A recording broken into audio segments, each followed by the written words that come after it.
इतना भी गुमान न कर अपनी जीत पर है बेखबर, शहर में तेरी जीत से ज्यादा चर्चे तो मेरी हार के हैं।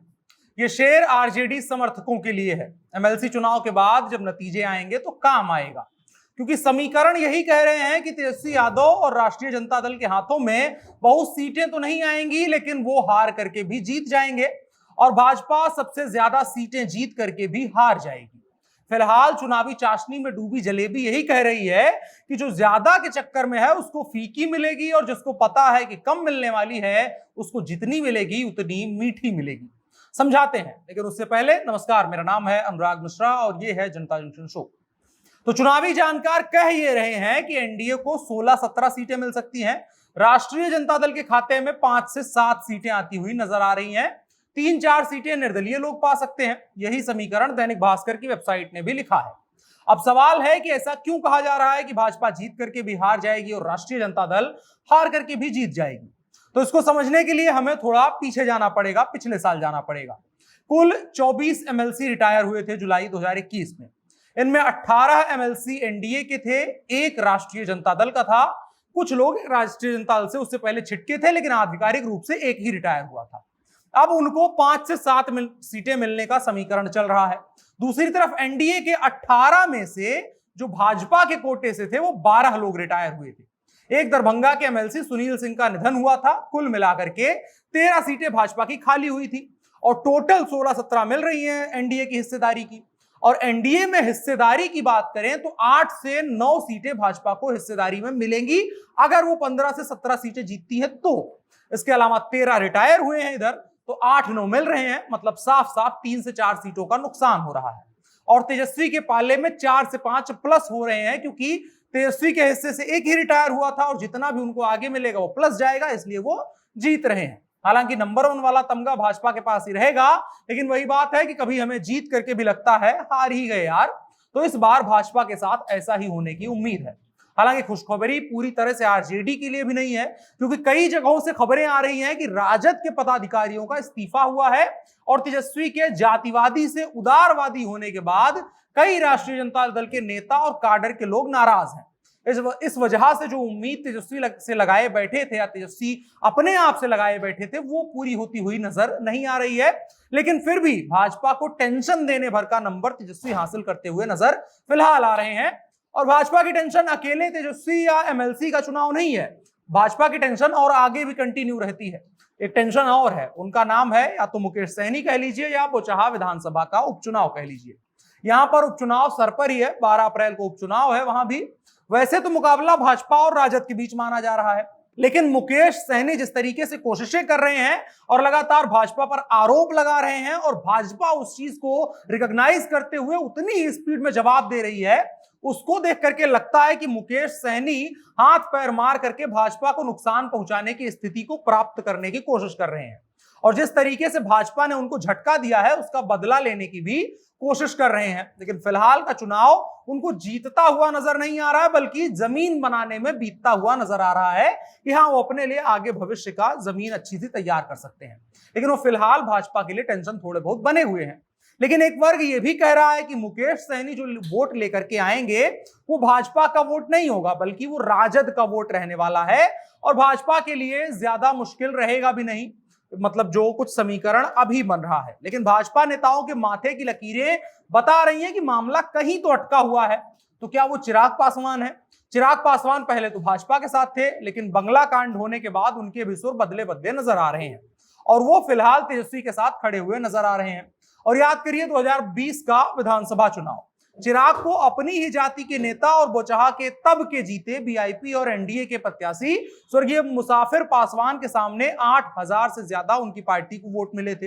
तो अगर वो राजद के साथ वोट खड़े होते हैं और कायदे से अपना वोट उस तरफ ट्रांसफर करवा लेते हैं तो भाजपा का पत्ता गोल हो सकता है और भाजपा मुकेश सहनी को एक बार के लिए भूल भी जाए, लेकिन अगले ही मोड़ पर चिराग पासवान और भी बुरे सपने की तरह खड़े हैं और ये भाजपा के नेताओं के माथे पर लकीरें खींचने के लिए तनाव की लकीरें खींचने के लिए काफी है।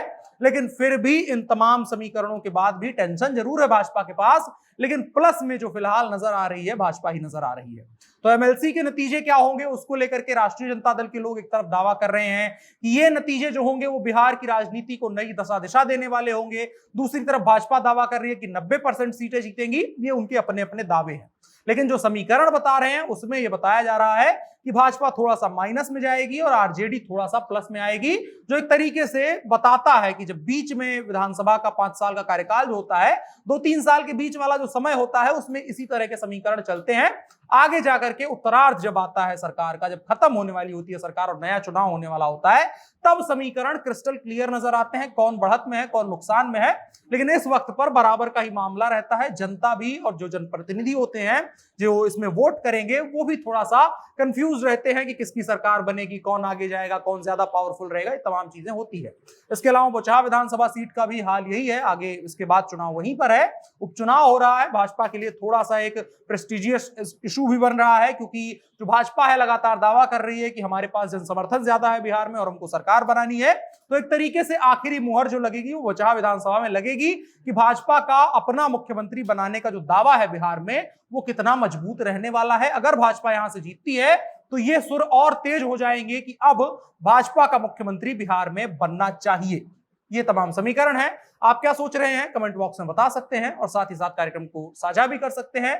बड़ी खबर में आज इतना ही, बढ़ चलते हैं कार्यक्रम के अगले हिस्से की तरफ जो है इन शॉर्ट। पहली खबर महाराष्ट्र से। पात्रा चौल भूमि घोटाला मामले में प्रवर्तन निदेशालय ने आज शिवसेना सांसद संजय राउत पर बड़ी कार्रवाई करते हुए उनकी 1000 करोड़ से भी ज्यादा की संपत्ति कुर्क कर ली है। इस कार्रवाई के तहत जांच एजेंसी ने राउत के अलीबाग स्थित 8 प्लॉट और दादर में एक फ्लैट को कुर्क किया है। इसी बीच संजय राउत ने भी अपने ऊपर हुई ईडी की इस कार्रवाई पर रिपोर्टर्स से, पत्रकारों से बात करी। उन्होंने कहा, मैं किसी से डरता नहीं, मेरी संपत्ति जब्त कर लें या मुझे गोली मार दें, मुझे जेल में डाल दें, लेकिन मैं किसी से डरता नहीं। इसके अलावा एक और खबर महाराष्ट्र, मुंबई, बॉलीवुड जिससे भी समझ लीजिए।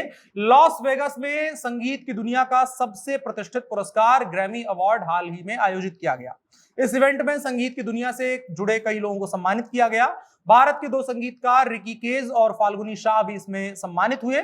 लेकिन इस समारोह में स्वर कोकिला लता मंगेशकर को श्रद्धांजलि नहीं दी गई, जिनका हाल ही में निधन हो गया था। इस पर कंगना रनौत का गुस्सा फूटा है। कंगना रनौत ने अपने ऑफिशियल इंस्टाग्राम अकाउंट की स्टोरी पर एक पोस्ट शेयर करते हुए लिखा कि कंगना रनौत ने अपनी पोस्ट में लिखा कि हमें किसी भी लोकल पुरस्कार के खिलाफ कड़ा रुख अपनाना चाहिए जो अंतरराष्ट्रीय होने का दावा करता है और फिर भी दिग्गज कलाकारों को उनको जाति या विचारधाराओं के कारण नजरअंदाज करते हैं। कंगना रनौत ने ग्रैमी को लोकल पुरस्कार कहा है।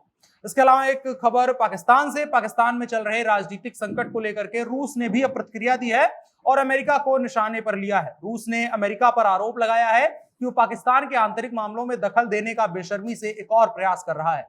रूसी विदेश मंत्रालय की प्रवक्ता मारिया जखारोवा ने कहा है कि पाकिस्तान के प्रधानमंत्री इमरान खान को वॉशिंगटन के आदेश न मानने और फरवरी में रूस की यात्रा करने के लिए सजा दी जा रही है। यह बयान बहुत बड़ा संकेत दे रहा है कि एशिया में रूस अब अपना दखल और बढ़ा रहा है, जो साफ तौर पर अमेरिका के लिए एक तरीके से टेंशन बढ़ाने वाली बात है। अफगानिस्तान से पहले ही अमेरिका कंट्रोल खो चुका है और भारत और पाकिस्तान दोनों के साथ रूस के संबंध फिलहाल अच्छे होते हुए नजर आ रहे हैं, जो अमेरिका के लिए थोड़ा सा तनाव की बात है। इसके अलावा एक खबर और गुजरात से। कांग्रेस के दिवंगत नेता और सोनिया गांधी के राजनीतिक सलाहकार रहे अहमद पटेल के बेटे फैसल पटेल ने कांग्रेस छोड़ने के संकेत दिए हैं। उन्होंने ट्वीट करते हुए लिखा कि इंतजार करते करते थक गया हूं, आला कमान से कोई प्रोत्साहन नहीं मिल रहा है, अपने विकल्प खुले रख रहा हूं। अटकलें ये लगाई जा रही हैं कि वो आम आदमी पार्टी में शामिल हो सकते हैं। गुजरात विधानसभा चुनाव सामने है, उनको इससे फायदा भी मिल सकता है और बड़ा पद भी मिल सकता है। और इसके अलावा पिछले साल अप्रैल में ही फैसल ने दिल्ली के मुख्यमंत्री अरविंद केजरीवाल से भी मुलाकात की थी, तभी से ये कयास लगाए जाने शुरू हो गए थे। आज के इन शॉर्ट्स में इतना ही। अब बढ़ चलते हैं कार्यक्रम के अगले हिस्से की तरफ, जो है आज का कानून। कलकत्ता हाईकोर्ट ने राष्ट्रीय मानवाधिकार आयोग और राज्य कानूनी सेवा प्राधिकरण को एक समिति के गठन की प्रार्थना के संबंध में नोटिस जारी किया है, ताकि मामला ये था कि बंगाल में जो कुछ भी चुनाव के बाद हिंसा हुई थी उसको लेकर के कई याचिकाएं दायर हुई थी। उसमें नोटिस जारी ये हुआ है कि ये सुनिश्चित किया जाए कि पश्चिम बंगाल में चुनाव के बाद हिंसा में विस्थापित लोग अपने घरों को वापस लौटे और अपना काम फिर से शुरू करें। कोर्ट ने चुनाव के बाद की हिंसा से संबंधित 19 अगस्त 2021 के एक आदेश के तहत महिलाओं के खिलाफ हत्या, बलात्कार और अपराध से संबंधित मामलों की जांच सीबीआई को सौंप दी थी, जबकि अन्य आपराधिक मामलों की जांच के लिए एसआईटी का गठन किया गया था। कोर्ट ने सुनवाई के दौरान उठाई गई शिकायत का संज्ञान लेते हुए एनएचआरसी के अध्यक्ष और राज्य विधिक सेवा प्राधिकरण के सक्षम अधिकारी को नोटिस जारी किया है और कहा है कि इस शिकायत का संज्ञान लेते हुए विस्थापितों के जीवन को दोबारा पटरी पर लाने के लिए वाजिब कदम उठाए जाएं। साथ ही इस मामले की सुनवाई को 19 अप्रैल के लिए स्थगित कर दिया गया है। आज के कानून के हिस्से में इतना ही। अब बढ़ चलते हैं कार्यक्रम के आखिरी हिस्से की तरफ, जो है नसीहत मार्टिन लूथर किंग जूनियर की तरफ से है। वो कहते हैं कि अंधेरा अंधेरे को नहीं हटा सकता है, अंधेरे को केवल उजाला हटा सकता है। उसी तरीके से नफरत नफरत को नहीं हटा सकती है, उसके लिए प्यार की जरूरत पड़ेगी, तब जाकर के नफरत हटेगी।